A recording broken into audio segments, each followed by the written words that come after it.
আমার ছোট্ট ছোট্ট মিষ্টি মিষ্টি ভাই বোনেরা, তোমাদের সবাইকে ওয়েলকাম আমার এই চ্যানেলে। আজকে আমাদের গল্প হলো জলে ভাসা টুনি কন্যা।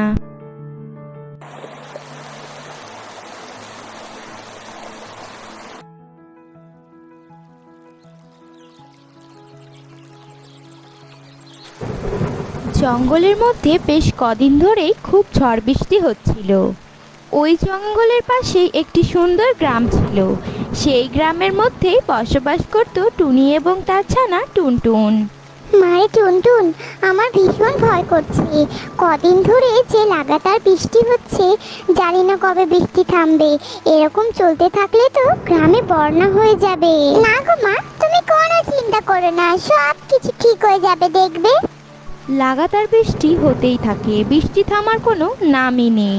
প্রচণ্ড বৃষ্টির কারণে ভয়ঙ্কর বন্যা চলে আসে টুনিদের গ্রামে। সেই বন্যার জলের তোর টুনিকে ভাসিয়ে নিয়ে যায়। টুনি তার সন্তানকে বাঁচানোর জন্য মাথায় করে ঝুড়িতে করে নিয়ে যেতে শুরু করে। এরপর টুনি গ্রামের মধ্যে দিয়ে সেই জল বেয়ে বেয়ে ঝুড়ি করে তার ছানাকে নিয়ে এগিয়ে যায়। টোনা, আমার একদম ভালো লাগছে না। আমাদের কোনো সন্তান নেই, বিয়ের এতগুলো বছর কেটে গেল। আমি অনাথ আশ্রম থেকে বাচ্চা আনতে যাব। টুনটুনি, তুমি কোনো চিন্তা করো না, যা হবে ভালোর জন্যই হবে। আচ্ছা বেশ, তোমার কথা রাখতে তাহলে আমরা কালই অনাথ আশ্রম থেকে একটা বাচ্চাকে নিয়ে আসবো। সত্যি বলছো টোনা? আমরা সত্যি অনাথ আশ্রম থেকে একটা বাচ্চা নিয়ে আসবো? হ্যাঁ গো টুনটুনি, তুমি কোনো চিন্তা করো না, আমি তোমাকে তো কথা দিয়েছি। আর এখন যাই খাবার নিয়ে আসি। তুমি সকাল থেকে মন খারাপ করে কিচ্ছু খাওনি, না খেলে কি হবে বলো? এরপর টোনা কাঁধে করে ফিশিং রড নিয়ে মাছ ধরার জন্য নদীর ধারে চলে যায়। টোনা তখন দাঁড়িয়ে দাঁড়িয়ে নদীর ধারে মাছ ধরতে থাকে। তখনই টোনা দেখতে পায় সেখান থেকে ঝুড়ি করে একটা ছোট্ট মিষ্টি বাচ্চা ভেসে আসছে। টোনা কোনো রকম কোনো কথা না ভেবে সেই বাচ্চাটিকে ঝুড়ি থেকে হাতে করে তুলে নেয় ডাঙায়। টোনা সেই বাচ্চাটিকে কোলে করে নিয়ে নদীর ধার থেকে তার বাড়ির দিকে রওনা দেয়। তারপর টোনা সেই বাচ্চাটিকে নিয়ে তার গিন্নি অর্থাৎ টুনটুনির কাছে নিয়ে চলে আসে। টোনা, কে এই বাচ্চাটি?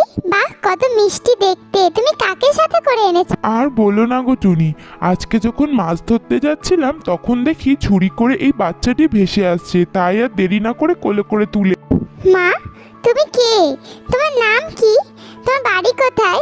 তোমার মা বাবাই বা কোথায় বলো আমাকে। মাসি, আমার নাম টুনটুন। আসলে আমাদের গ্রামে বন্যা হয়েছিল, আমার মা আমাকে বাঁচাতে গিয়ে সেই নদীর জলে ভেসে গেছে। আহারে মা আমার, তুমি কোনো চিন্তা করো না। তুমি আজকে থেকে আমি তোমার মা। আমি তোমাকে আমার মেয়ের মতো করে অনেক ভালোবাসবো, অনেক যত্ন করব। এরপর টুনটুন ছুটে টুনটুনির কাছে চলে যায়।